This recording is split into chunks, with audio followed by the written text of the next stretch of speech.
감사가 내 인생의 답이다라는 책을 보면 한 가지 이야기가 나옵니다. 오늘은 우리 아이의 성적표가 나오는 날이에요. 성적표를 보니 수, 우, 미, 양, 우라고 적혀 있네요. 이 성적표를 보는 여러분의 눈길은 어디로 향할까요? 그렇습니다. 바로 양입니다. 이쯤 되면 수나 우는 잘 보이지 않습니다. 오직 양만 크게 보입니다. 이때 부모의 마음은 어떨까요? 마치 세차게 흔든 후에 기포로 가득한 곧 터질 것 같은 콜라와 같지 않습니까? 병속 가득 찬 기포는 화가 난 부모의 그 부정적인 마음을 잘 표현해 주는 것 같습니다. 바로 이때 병뚜껑을 따면 어떻게 될까요? 아마도 콜라를 흔든 후에 주변 사람들에게 다가가 따르는 신용을 하면 모든 사람이 놀라서 피할 겁니다. 하지만 물은 어떻습니까? 생수 한 병을 손에 들고 세차게 흔든 다음에 따는 신용을 해도 누구도 피하지 않습니다. 생수는 어떻게 따든 다른 사람들에게 피해를 주지 않기 때문입니다. 물은 어떤 상황에서도 고요합니다. 그리고 갈증을 느끼는 사람의 목을 시원하게 축여줍니다. 여러분은 외부의 자극에 어떤 식으로 반응하십니까? 콜라와 같습니까? 아니면 물과 같습니까? 야, 너는 그렇게밖에 못해? 네가 하는 게 맨날 그렇지. 공부 안 하고 뭐 놀기만 하는데 그럴 줄 알았다. 비싼 과외 받아서 뭐하냐? 우리 많은 상황에서 기포가 가득 찬 콜라처럼 언제 터질지 모르는 두려운 존재로 살아갈 때가 많습니다. 이런 콜라 같은 행동이나 말들을 불평이라고 표현합니다. 콜라처럼 반응하는 것의 문제점은 그 반응 자체가 문제를 전혀 해결해 주지 못한다는 겁니다. 왜냐하면 부정적인 행동은 우리가 원하는 해결책과 점점 멀어지게 만들기 때문입니다. 하지만 동일한 상황에서도 잘한 것에 집중해서 문제를 해결하는 부모가 있습니다. 예를 들어 수를 받은 것에 대해 먼저 이야기하면서 인정과 칭찬을 아끼지 않습니다.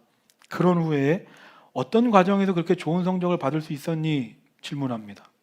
아이는 시원한 물을 마시듯 표정에서 기쁨을 표출합니다. 그리고 양을 받은 것까지 자연스럽게 대안을 찾아갑니다. 그리고 스스로 도전해보고 해결해 보려고 합니다. 콜라와 물, 두 선택의 결과는 어떠할까요? 지금 당장의 결과가 아니라 5년 후, 10년 후 아이는 어떻게 변할까요? 많은 재능이 있지만 강점을 발견하지 못한 채 약점 속에서 낮아진 모습과 별로 재능은 없어 보이지만 몇 가지 강점을 극대화해서 높은 자존감 속에 살아가는 모습, 그 선택의 중심에는 무엇이 있을까요? 바로 대상에 대한 감사입니다. 아이의 성적이 아니라 아이라는 존재 그 자체에 대한 감사를 생각해 보십시오 라는 글입니다.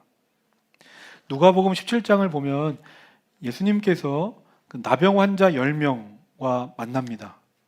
그리고 예수님께서는 그 나병 환자 10명을 다 고쳐줍니다. 그런데 10명의 사람들이 예수님께 다 고침받았는데 예수님께 돌아와 감사를 표현한 사람은 한 명밖에 없었습니다. 이 예수님께서 말씀하십니다. 누가복음 17장 17절. 그래서 예수께서 말씀하셨다.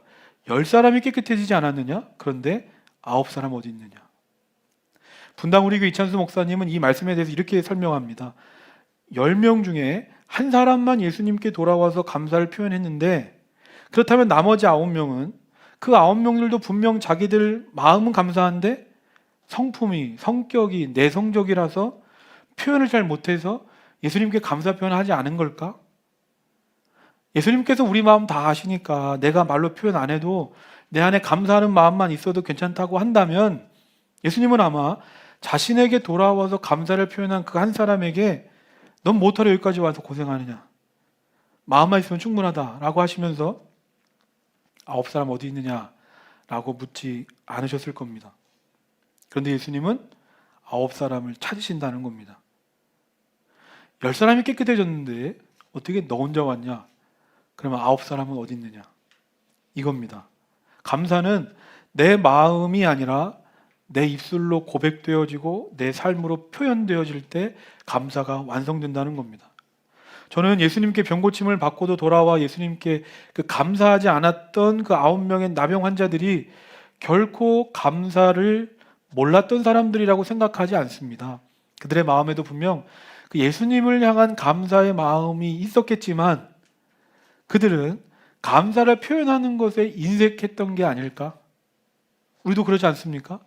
하나님께 그리고 주변 사람들에게 감사하는 마음이 있습니다. 그런데 감사한다고 말을 잘 못합니다. 저도 개척하고 돌이켜보면 얼마나 많은 분들에게 도움을 받았고 빚을 졌는지 모릅니다. 감사할 분들이 참 많습니다. 그분들 뿐만 아니라 우리 물교회 성도님들, 청년들을 볼 때면 감사하는 마음이 큽니다. 성신에서도 망원에서도 일찍 나와서 예배를 섬기고 교회를 이루어가는 모습을 볼 때면 감사하는 마음이 큽니다. 근데 문제는 이 감사하는 마음을 내 입술로 표현하지 않으면, 내 행동으로 드러내지 않으면 그 감사가 완성되지 않는다는 겁니다. 한번 이 시간 옆으로 한번 돌아볼까요? 옆으로 한번 돌아보고 한번 고백해 보겠습니다. 당신이 있어 감사합니다. 당신이 있어 감사합니다. 예.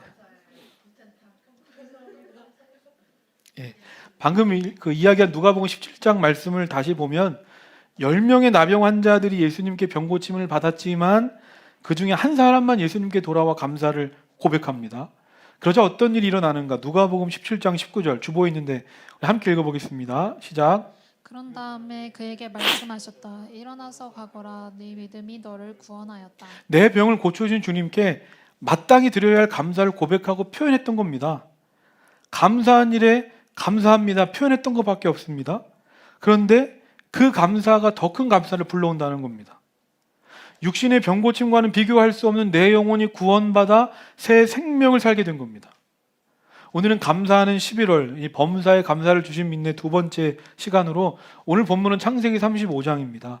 이 창세기 35장을 이야기하려면 창세기 27장부터 시작되는 이 야곱의 스토리를 살펴봐야 됩니다. 야곱이 쌍둥이 형 에서와 아버지 이삭을 속여서 형 에서가 받아야 될 장자의 축복권을 가로챘습니다. 거기까지는 다 계획대로 잘 된 줄 알았습니다. 그런데 그날 야곱은 집에서 도망 나와야 했습니다. 정신없이 도망가다가 광야에서 한밤이 돼서 돌을 베개 삼고 잠에 들었는데 그 밤에 하나님께서 야곱에게 찾아오십니다. 그리고 그 야곱에게 말씀하십니다. 내가 너와 함께하며 네가 어디로 가든지 너를 지켜주며 내가 너를 다시 이 땅으로 데려오게 하겠다. 이 약속한 것을 다 이루기까지 내가 너를 떠나지 않겠다. 광야에서 이렇게 하나님을 만난 야곱은 어찌나 감격스러웠더니 잠에서 깨자마자 그곳 이름을 하나님의 집 베델이라고 부르면서 하나님께 서원을 합니다. 하나님께서 정말 저와 함께 하시고 정말 제가 가는 길을 지켜주시며 정말 저를 다시 아버지의 집으로 고향으로 돌아오게 해주시면 하나님을 나의 하나님으로 모시고 이곳은 하나님의 집이 될 것이고 하나님께서 저에게 주신 모든 것들의 10분의 1을 하나님께 드리겠습니다 라고 서원합니다. 이렇게 광야에서 하나님을 만나 용기를 얻은 야곱이 도망가다가 외삼촌 라반의 집에 갑니다. 그리고 거기서 20년의 세월을 보냅니다. 20년이 지났는데도 이 외삼촌이 보내주려고 안 했습니다. 그래서 하나님께서 라반에게 나타나셔서 야곱을 지켜주셨습니다. 후에 고향에 돌아온 야곱이 형 에서를 만날 때도 야곱은 형 에서가 두려웠습니다. 그런데 하나님께서 야곱을 지켜주셔서 야곱의 많은 가족들과 재산을 가지고 고향 땅에 돌아오게 됩니다. 그렇다면 하나님의 은혜로 하나님께서 약속하신 대로 무사히 돌아온 야곱이 고향 땅에 돌아와서 가장 먼저 해야 될 일이 무엇이었습니까? 무엇이겠습니까? 20년 전 하나님께서 약속하신 거는 하나님 이미 다 이루어 주셨습니다. 그럼 이제 야곱 차례입니다. 하나님은 하실 일 다 했으니까 이제 야곱이 20년 전 하나님께 드렸던 약속, 20년 전 하나님께 드렸던 서원을 지켜야 할 차례였습니다. 그런데 야곱은 자신이 하나님께 드렸던 그 약속, 서원 다 잊어버리고 베델이 아니라 세겜이란 땅에서 10년을 머뭅니다. 야곱이 이런 모습을 보면서 한번 내 자신을 돌아보시기를 바랍니다. 내가 어떤 문제를 만났을 때 아니면 인생의 어떤 중요한 문제를 앞두고 있었을 때 우리는 하나님께 기도하고 서원합니다. 하나님, 이번 문제만 잘 해결해 주시면, 지금 이 일만 잘 끝나면 제가 하나님을 위해 살겠습니다. 정말 이제는 하나님의 나라와 뜻을 위해 살겠습니다. 내 삶도 시간도 물질도 재능도 다 드리겠습니다. 그러니까 하나님, 이번 한 번만 나에게 힘을 주옵소서. 얼마나 간절히 기도하고 구했습니까? 그런데 오늘 나는 어떻습니까?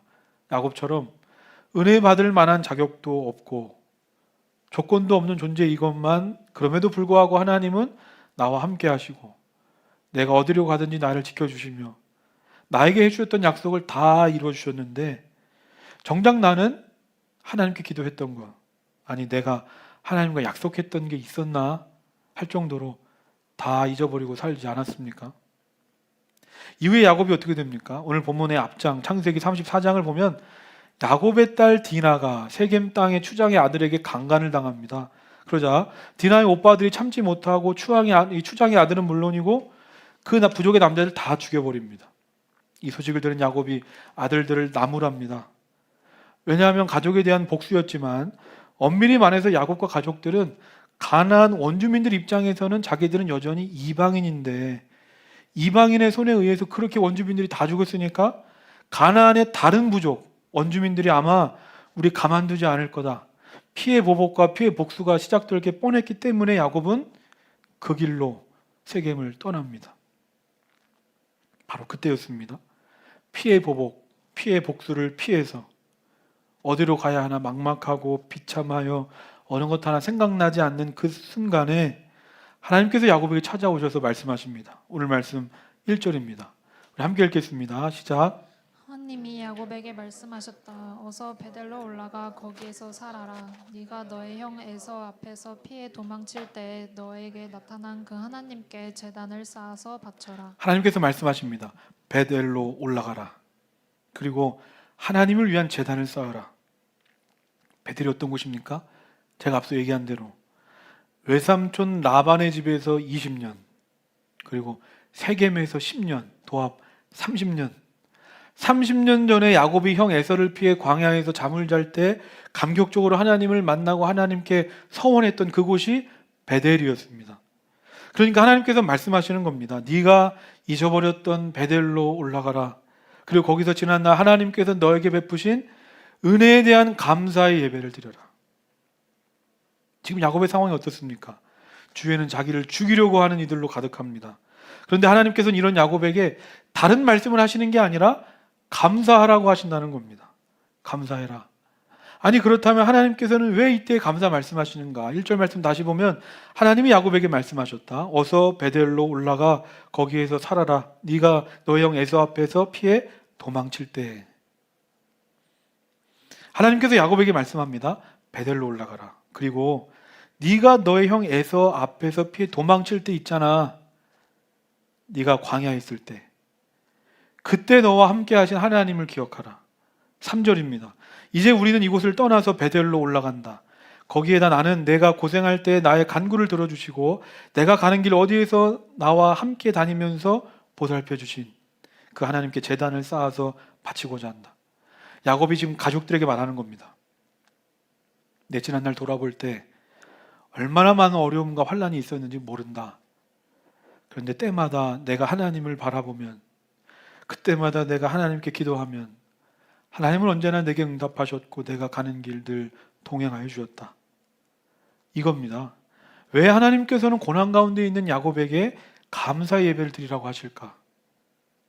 내가 지금 어떤 상황과 환경 가운데 있든지 하나님 앞에 감사하는 순간 내 삶의 모든 것이 다 하나님의 일하심, 하나님의 은혜, 하나님의 손길로 바뀌어 보이기 때문입니다. 데살로니가전서 5장 18절입니다. 모든 일에 감사하십시오. 이것이 그리스도 예수 안에서 여러분에게 바라시는 하나님의 뜻입니다. 모든 일입니다. 도저히 내가 감사할 수 없는 상황에서도 내가 감사를 선택하면 그때부터 내 삶의 모든 일이 다 나를 향한 하나님의 뜻으로, 하나님의 일하심으로, 하나님의 손길로 보여지는 겁니다. 감사를 선택하든 불평을 선택하든, 제가 처음에 설교 시작하면서 말했던 것처럼 터질 것 같은 콜라를 선택하든 물을 선택하든 그건 개인의 자유입니다. 그런데 그 선택의 결과는 너무나 다릅니다. 저는 믿음이란 뭘까 생각했을 때 믿음이란 언제나 어디서나 감사하는 삶인 줄 믿습니다. 제가 지난주에도 얘기했는데 그리스도인에게 감사는 상황이나 환경에 따른 조건적 감사가 아니라 언제나 나에게 은혜 베풀어 주시는 하나님을 향한 믿음 안에서 드리는 무조건적인 감사이기 때문입니다. 오늘 보면 창세기 35장이 어떻게 시작됩니까? 하나님이 야곱에게 말씀하셨다. 하나님이 야곱에게 말씀하셨다. 그러면 하나님이 위기 가운데, 고난 가운데 있는 야곱에게 무슨 말씀을 하셨습니까? 감사하라. 감사를 말씀하신다는 겁니다. 위기 가운데, 고난 가운데 감사하라. 저는 야곱에게 주신 이 말씀이 문제 가운데 어떻게 해야 하나, 고민하고 주저하며 낙심하고 있는 오늘 저와 여러분에게 주시는 하나님의 말씀인 줄 믿습니다.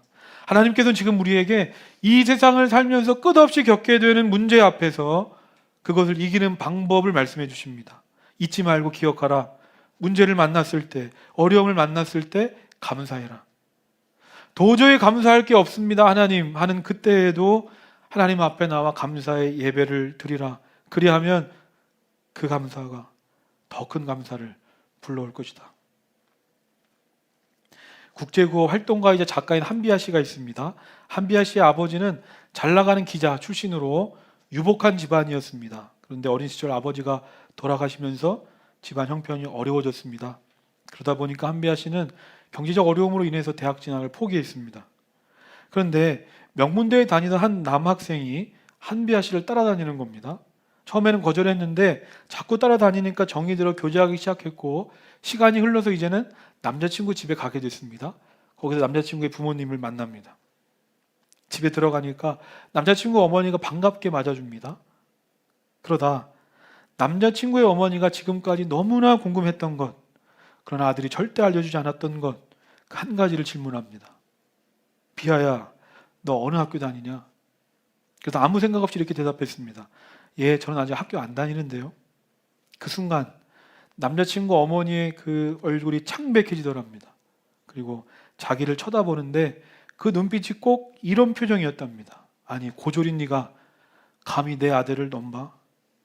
그때 얼마나 그녀의 마음이 수치스러웠던지 그 이후로 남자친구와 헤어집니다. 일반적으로 이런 상황에서 이런 경험을 하게 되면 대부분의 사람들의 반응이 어떻습니까?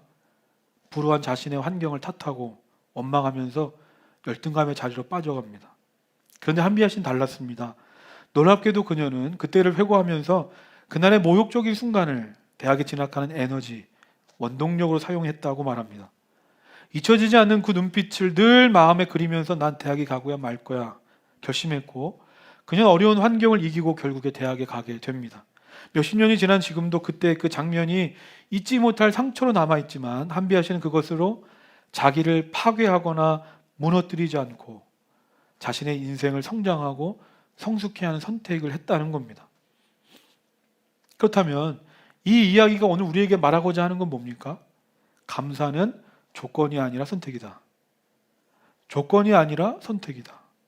아무리 환경이 답답하고 어려워도 내가 불평하거나 원망하는 것 대신에 감사를 선택하면 나는 그때부터 감사하는 삶을 살게 되는 겁니다. 이런 말이 있습니다. 날씨는 태양에 의해 결정되는 게 아니라 구름에 의해 결정된다. 왜냐하면 태양은 항상 밝게 빛나고 있기 때문이다. 우리 인생도 마찬가지 아닙니까? 원망과 불평이란 구름에 가려져 버리면 그때부터 내 인생도 흐려집니다. 하지만 나는 지금 불행하다고 느껴질지 몰라도 그 순간 감사를 선택하면 나는 행복한 사람이 되는 겁니다. 그러므로 행복한 사람이 되기를 원하십니까? 늘 감사하시기를 바랍니다. 언제나 하나님 앞에 설 때면 다른 말 하기 전에 먼저 하나님 감사합니다. 감사 고백으로 기도를 시작하시고 감사의 찬양으로 하나님을 예배하시기를 바랍니다. 또 내가 누구를 만나든지 어떤 일을 하든지 먼저 감사하시길 바랍니다. 저는 힘들 때마다 늘 이런 생각을 합니다. 그럼에도 불구하고 하나님 나에게 이런 좋은 교회 허락해 주시니 감사합니다. 그럼에도 불구하고 하나님 나에게 이렇게 좋은 믿음의 사람들과 함께 지내게 하시니 감사합니다.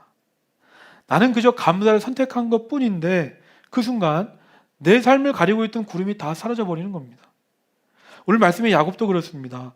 분명 감사할 수 없습니다. 그런데 야곱은 감사를 선택했습니다. 그리고 베델로 올라갑니다. 그러니까 어떤 일이 일어납니까? 5절 우리 함께 읽겠습니다.